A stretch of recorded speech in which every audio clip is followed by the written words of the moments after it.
अब समय ज़्यादा हो गया है, इसलिए अब यहाँ से आगे का कल आपको हम सत्संग सुनाएंगे। अभी महाराज जी के पास हमें जाना पड़ेगा, और जो हमारा प्रसंग यहाँ से आगे रह गया है, अष्टावक्र जी का पूरा, जिस प्रश्न को हम 2 महीने से इंतजार कर रहे थे, उस प्रश्न के विषय में आपको कल जवाब लेंगे महाराज जी से। तो अब आपके यहाँ से आगे का वीडियो आप कल देखना। जय श्री राधे, जय श्री कृष्ण, जय हो राधे। ओम शांति।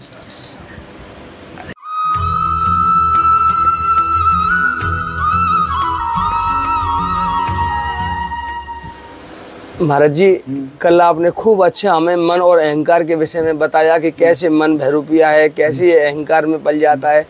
और कल हमारा प्रसंग रह गया था अष्टावक्र वाला महाराज जी, तो उसके विषय में आज हम आपसे चर्चा करते हैं, तो बने रहिए हमारे साथ।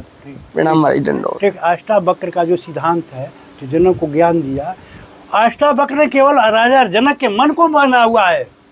यही मन जिसके ऊपर हमने चर्चा किया आत्मा के बारे में, और ये इतना ही बात सुन लो, उससे छिपी अलग नई चीज़ है, केवल समझने की जरूरत थोड़ी। अष्टावक्र ने क्या कहा कि राजन, है ना, जनक ने कहा कि भगवान ये बताइए कि सत्य क्या है ना। हाँ, सुनो मैं समझा देता हूँ अष्टावक्र गीता उसके बारे में। जनक ने कहा कि भगवान सत्य क्या है, हमें बताइए। संसार सत्य है कि सपना सत्य है? अगर संसार सत्य है तो मैं राजा हूँ, है ना। राजा जनक ने एक सपना देखा था रात में, और वही के ऊपर प्रश्न ये उठा है ना। तो उन्होंने कहा कि अगर संसार सत्य है तो कहाँ मैं राजा हूँ, अगर सपना अगर सत्य है तो कहाँ मैं भिखारी हूँ। वो देखे थे कि मैं भिखारी हूँ और कटोरा उठाकर भीख मांग रहा हूँ रात का समय में सपना में, और देख रहे हैं कि फटा पुराना बस है, दाढ़ी बाल बड़े कुरूप चेहरा है। वो देखकर घबरा गया राजा जनक, और जगे तो उनको अब होश का भी ख्याल ना रहा कि मैं देख क्या रहा अब तक, और सत्य क्या है। जब कहा मैं भिखारी, तब तो मैं राजा कहाँ हूँ, और जब मैं राजा तो भिखारी कहाँ हूँ। ये बहुत बड़ा गुड प्रश्न। राजा ने, जनक ने अपने राज्य में ऐलान करा दिया कि भाई इस राज्य का जो, इस प्रश्न का जो उत्तर बता दे, उसको आधा राज्य आधा बांट देंगे, आधा का अपना शेयर बना देंगे जो इस प्रश्न का उत्तर बता देगा। कोई नहीं बताया। 6 महीना सत्संग चलती रह गई राजा जनक के दरबार में, कोई नहीं बताया। जो नहीं बताता उसको जेल में बंद कर देती। इसी बीच में एक कहानी बन गई अष्टावक्र की। अष्टावक्र जंगल में तपस्या कर रहे थे। 12 वर्ष का छोकरा है, अभी 12 वर्ष की उम्र है, लेकिन ब्रह्मज्ञानी है, ब्रह्मज्ञानी उन्हें प्राप्त है। अब उन्होंने, उनके पिताजी भी गए, पिताजी गए, वो भी प्रश्न उत्तर ना बता पाए प्रश्न का, उन्होंने भी बंदी कर बना दिए जनक। फिर उनके मैया ने खबर भेजी कि जाओ बालकों से कि जाओ कह दो कि तुम्हारे पिताजी बंद आए जेल में। उन्होंने जब सुनी कि ऐसी बात है, कहे ठीक है मैं चलता हूँ, क्या बात है समझूँ। तो अब आए, जब जैसे ही दरबार में ही लगा हुआ था, संतों का, महात्माओं का, ब्राह्मणों का बहुत बड़ा समाज बैठा हुआ था, ऐसे ही आए अष्टावक्र और खड़ा हुए दरवाजे पे से हम लोग बैठे हैं, और खड़ा हुए तो उनके काले कलुटे चेहरे को देख करके और कुरूप चेहरे को देख करके हंस पड़े, पूरे समाज ही हंस पड़ी। टेढ़े भी थे 8 जगह से। 8 जगह से अष्टावक्र उसी को कहते हैं ना, तो हंस पड़ी। तो अब वो क्या करते हैं, विचार अपने अंदर से उनकी आत्मा कर रही है अष्टावक्र की, तो ये तो चमारों की सभा है, और ये राजा जनक ये पागल है, ये चमारों को इकट्ठा करके बैठा हुआ है। इतने कह के पीछे लौट गए, समझिए। पीछे जब लौट गए और चल ही दिए पूरे, ये सारा समाज सुन करके अवाक रही बंद, है ना, कि अरे कैसा छोटा ये लगा, टेढ़ा मेढ़ा लंगड़ा लूला, ये आ करके ऐसे शब्द बोल करके ये राजा जनक ये समारोह को सभा में इकट्ठा कर रखी है ना। भैया राजा जनक को रात में नींद नहीं आई। उन्होंने सोचने लगा कि रात भर चिंता कर में डूबा रहा कि वो पुरुष आया था जो कल कर गया कि समारोह की सभा इकट्ठा कर बैठा। यहाँ तो ब्रह्मज्ञानी, आत्मज्ञानी, कौन कौन ब्राह्मण, सब ज्ञानी पुरुष बैठे हुए हैं दरबार में, और उस वक्त मंथन चल रही है किसका प्रश्न का उत्तर क्या होगा। ओ भैया ये तो चमार को सबको हो ना हो, कोई ज्ञानी महापुरुष है वो, तो कोई से अंदर में कोई राज छिपा है, चल कोई से ढूंढा जाए। राजा को रात बनी न आई और सुबह जगह राजा घोड़ा पर सवार हुए और निकल गए अपने राज्य में, और हर चौराहे पर ढूंढने लगे उसको। ढूंढते ढूंढते एक जगह मिल गए, वो अष्टावक्र पकड़ के ले आए दरबार में और ले आकर के बैठा है, और सारे समाज बैठा हुआ पूरा दरबार में, वहाँ बीच में बैठा है और प्रश्न उत्तर होने लगा। वही कह रहे हैं कि क्या सत्य है, बोलो। अगर संसार सत्य है तो कहाँ महाराज मैं राजा, अगर आत्मा अगर सत्य है, स्वप्न अगर सत्य है तो कहाँ मैं भिखारी। इसमें दो बातें हैं, और आज 6 महीने हो गया हमको, आज तक उत्तर नहीं मिली। तो महाराज कृपा कीजिए, जो आप कल कर गए हैं सभा में कि चमारों को सभा इकट्ठा बटोर का जनक बैठा हुआ है, तो हमें समझ में ना आए। प्रभु मैं जल्द मरता जा रहा हूँ, दिनों दिन सुखता जा रहा हूँ, आप इसका उत्तर का समाधान, इस प्रश्न का समाधान कीजिए, उत्तर दीजिए। तो कहे कि ठीक है, अष्टावक्र कहे ठीक है मैं उत्तर दूंगा, लेकिन ये बताओ कि मेरे बात को मानोगे? कहेंगे बिल्कुल मानेंगे।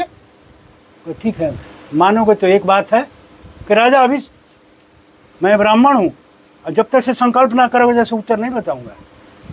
क्योंकि अष्टावक्र ने देखा ऐसा साधारण चीज़ नहीं थे, वो देखा कि राजा अहंकारी होता है, ये अहंकार है, धन पद प्रतिष्ठा सब कुछ भरी पड़ी है। अगर ये किसी बात अगर सत्य को मैं बता भी दूँ तो ना मानेगा तो क्या होगा, फिर मेरे बात का कोई वजन नहीं रहेगी, कीमत ना रहेगा मेरे इस ज्ञान का।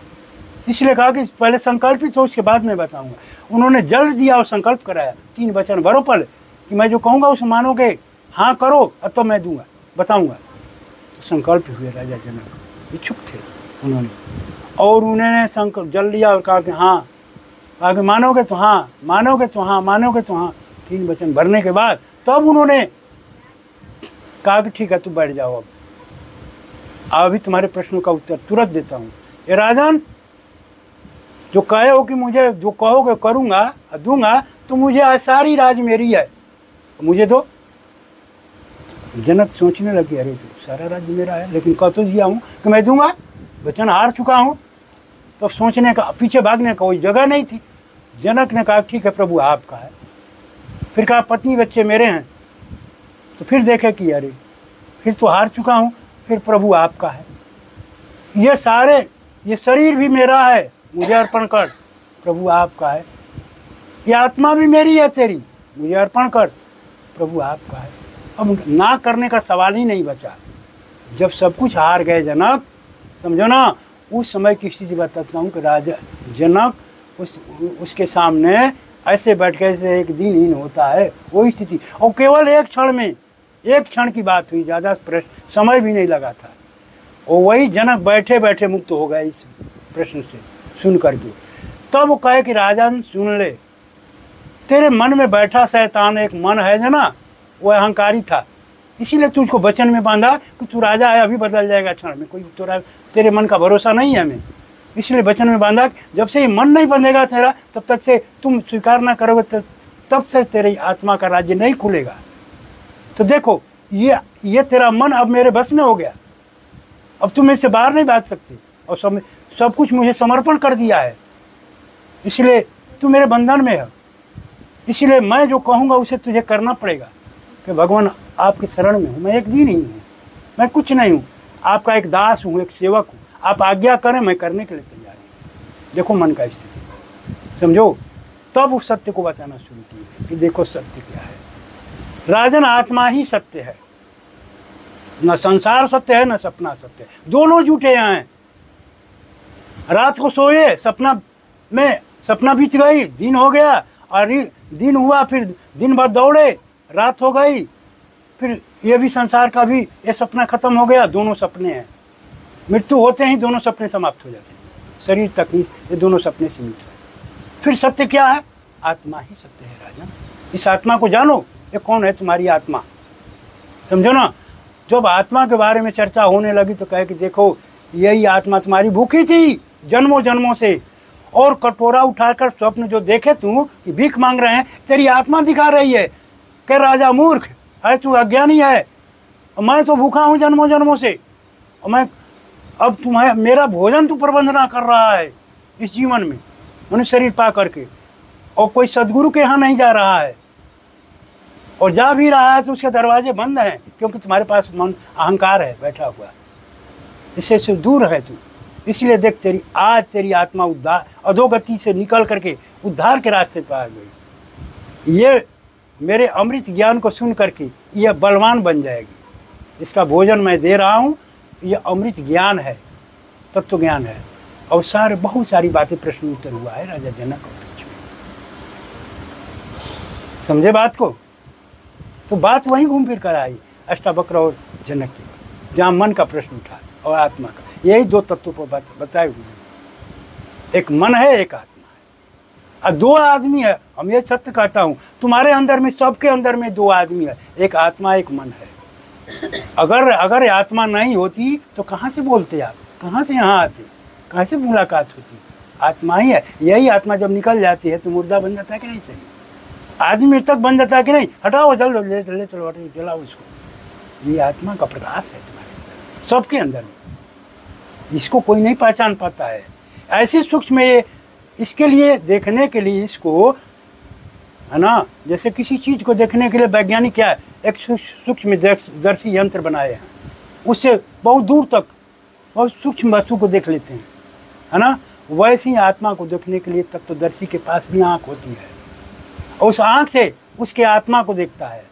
अब बताओ, तेरी आत्मा जो तेरा प्रेम है, तेरा भाव है, ये तेरी आत्मा का झलक है और तेरा आत्मा का दर्शन है। तो तत्व जैसे अष्टावक्र ने राजा जनक के दरबार में गए तो अष्टावक्र ने उनका कहने का अर्थ चमार इसीलिए बनाए कि वो सभी चमड़ी के पहचान करने वाले थे। स्वरूप को चमड़े को देखकर घास पड़े कि इतने बड़े बड़े धुरंधर वीर बैठे हुए हैं, इतना दिन सत्संग चल रहा है, कोई उत्तर नहीं बता, तो ये लंगड़ा क्या बता पाएगा, इसीलिए हंस पड़े। तो इसीलिए जनक वो अष्टावक्र ने अपने मन को कहा कि अरे ये तो चमारों की सभा है, चमड़ी को पहचान, ये चमड़ी को पहचान मेरी, हम मुझको थोड़े देख रहे हैं। अंत में वो भी उत्तर दिए हैं। प्रश्न उत्तर राजा के जनक के पास में हुआ कि राजन भगवान वो बात बताइए जिस दिन वो चमार बना कर गए थे समाज में, उसका अर्थ क्या होगा। तो उन्होंने साफ कहा है कि देखो राजन, हमने जब गया तो ये सभी अंधे बैठे हुए हैं, तो ये हंस पड़े तो हमने जान गया कि इनके पास आँख तो है नहीं, ये तो चमड़ी की आँख है, ये चमड़ी का है आँख से। तो चमारी पहचान करते हैं कि कैसी चमड़ी है, गोरी है, काली है, भैंस की है, गाय की है, बकरी है, गाय है, भैंस। तो इनसे ज़्यादा इनकी बुद्धि नहीं है। हमारी आत्मा को कहाँ ही देख पाए। अगर आत्मा को पहचाने होते तो मेरा स्वागत हुआ होता दरबार में, मुझे बैठाया गया होता, लेकिन हंसा नहीं गया होता। हंस करके मुझे जब अपमानित किए तो मैं भी हंस कर चमार बनाकर चल दिया। समझ गए बात। ये देखो तत्वदर्शियों की बुद्धि तुम्हारे समझ की बस की बात नहीं है। ये तत्व ज्ञान है। आनंद आ गया महाराज, ये तत्व ज्ञान है। आनंद आ गया महाराज। सदगुरु की कृपा होती है, परमात्मा की कृपा है। जय हो महाराज जी का काफ़ी समय लिया है हमने। महाराज जी अब आपको भी कहीं जाना है, ठीक है, क्षमा अब करिएगा। चलो इसी बात पर मैं दोबारा आऊँगा महाराज जी आपके पास। प्रणाम महाराज जी, धन्यवाद। राधे श्याम। ओम शांति शांति शांति। राधे श्याम महाराज जी।